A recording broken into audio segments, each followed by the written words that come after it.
Сіздің қауіпсіздігіңіз біздің басымдығымыз болып табылатын өрт автоматика жүйесі әлеміне қош келдіңіз.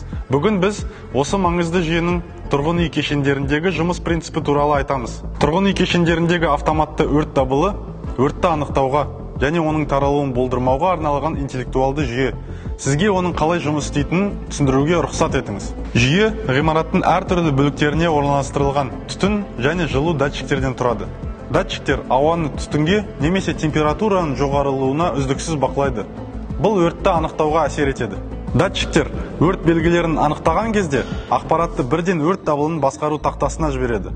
Тақта деректерді талдайды және дабылды белсендіру қажеттілігі туралы шешім қабылдайды.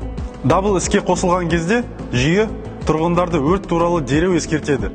Бұл үй-жайдан шығып, жақын маңдағы эвакуациялық шығуға баруды сұрайтын дыбыстық ескерту. Жарық сигналдары немесе тіпті дауыстық хабарлар болуы мүмкін. Өрт дабылы іске қосылған кезде түтін шығару жүйесі де іске қосылады. Лифтілер автоматты түрде төмен түсетін естен шығармау керек. Есіңізде болсын, автоматты өрт дабылы өрт сөндіру қызметтерінің жұмысын алмастырмайды. Өрт туындаған жағдайда құтқарушыларды дереу шақырып, оларға отты сөндіру міндетін сеніп тапсыру қажет.